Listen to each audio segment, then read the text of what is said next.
Good afternoon. My name is Despain. I'm a general surgery resident at Walter Reed. Today I'm going to discuss a comparison of our outcomes between the NSQIP program and then a general surgery registry that's been created at our medical center. I have nothing to disclose, and I am not an official representative of our military. Following rising morbidity and mortality at the VA during the 1980s, a quality improvement program was instituted and aggressively studied. This program demonstrated success in the VA system and was subsequently trialed in civilian centers, demonstrating continued success, and then eventually was open to enrollment across the country in 2004. This program, now known as NSQIP, has over 700 hospital participants and has become the standard for surgical quality improvement. NSQIP uses a systemic sampling system of selected surgical cases to track cases and then the patients that are involved. A clinical reviewer collects preoperative risk factors and then any postoperative complications for 30 days. Following the initial index operation. Each hospital then uploads their data into the NSQIP database, which then provides a benchmark for the hospital's performance in several categories such as return to operating room or urinary tract infection. NSQIP has been shown to improve outcomes and be a cost-saving measures for hospitals.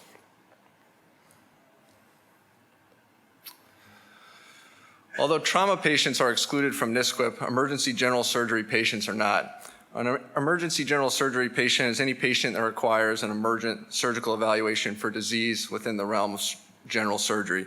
EGS patients are at higher risk for medical errors and postoperative complications.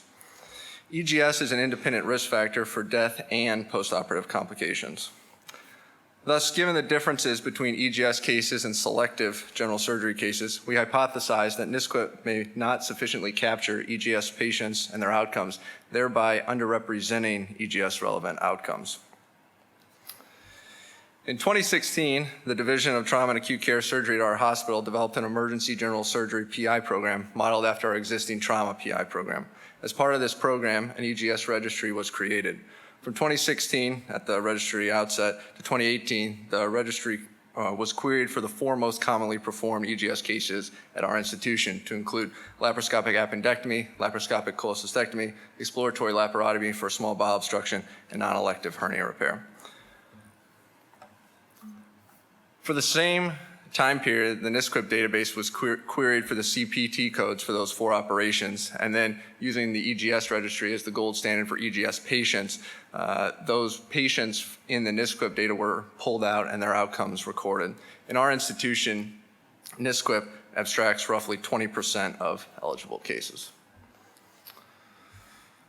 Broken up by year here, you can see the case numbers and percentages of EGS cases compared to NSQIP.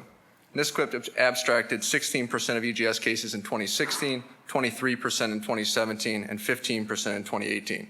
NSQIP only abstracted laparoscopic cholecystectomy and laparoscopic appendectomy EGS cases during that time period. Looking at complication rates in their source cases, the EGS registry identified a complication rate of 9.8% in 2016, 11.5% in 2017, and 9.5% in 2018. Exploratory laparotomy for small bowel obstruction was the majority of complications in 2016 and 2017, and laparoscopic cholecystectomy was the source of the majority of complications in 2018. NSQIP only identified complications in 2016 and all from laparoscopic cholecystectomy. In 2016, that NSQIP complication rate amongst EGS cases that they abstracted was 17%. Looking at the breakdown of complications, EGS complications were spread out amongst categories, although return to OR or unplanned intervention was a significant portion each year. Again, NSQIP identified complications in 2016 alone.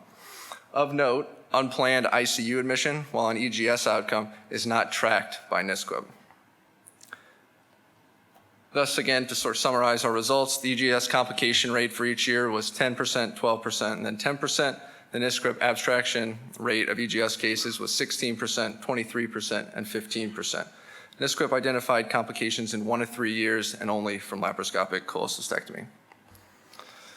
The limitations of this study, again, are that it's a single institution retrospective study and that we focused only on our 4 most common EGS procedures. It is possible, of course, that the addition of the minority cases, even though they are a very small number in our EGS population, it's possible those cases would have been picked up by NSQIP. Although NSQIP identified complications in 1 of 3 years, it was not due to the reliability or accuracy of chart review. The lack of identified EGS complications in 2017 and 2018 was due to the sampling criteria and sampling percentage. Although the sampling of EGS cases was at least 15% in each year, that was not high enough to abstract the EGS cases that were the source of complications.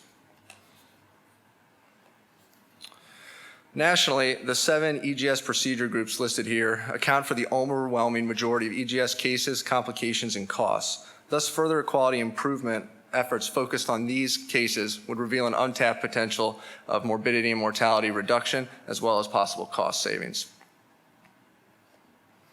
In response to the findings here, we see 2 options. First, NSQIP capture of EGS cases could be improved by increasing the rate of abstraction. Ideally, of course, that rate would be increased to 100%. This, of course, is resource intensive, requiring additional personnel for abstraction. However, because specific outcomes are targeted in NSQIP, important EGS outcomes such as unplanned ICU admission or operation after non-operative management or just non-operative management in general, those outcomes would still not be captured. The second option is that institutions should develop their own EGS PI program and EGS registry. Although inclusion of EGS cases in NSQIP still has value to the institution in overall surgical quality improvement, as well as the ever-important benchmarking aspect that NSQIP provides, NSQIP may be insufficient to cover the data needs for robust quality improvement in EGS cases. Further, as mentioned, a significant portion of EGS cases are non-operative to include the management of small bowel obstruction, diverticulitis, and even appendicitis at times. NSQIP currently has no way to track those cases. Although not reported here, the EGS registry at our institution does include non-operative patients to allow improvement in that patient population. NSQIP, to its credit, has recognized this, and the results of a pilot study were published last year demonstrating the feasibility of a NSQIP-style data collection and analysis to non-operative emergency general surgery cases. While filling an important role in a hospital's surgical quality improvement initiative, NSQIP alone does not sufficiently capture EGS cases and their outcomes. The creation of an emergency general surgery registry, modeled after a trauma registry, produces a high-fidelity case and complication tracking system that includes non-operative management.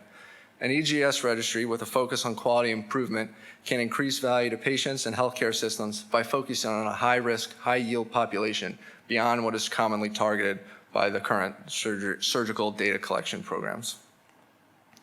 Thank you very much for the opportunity to speak today.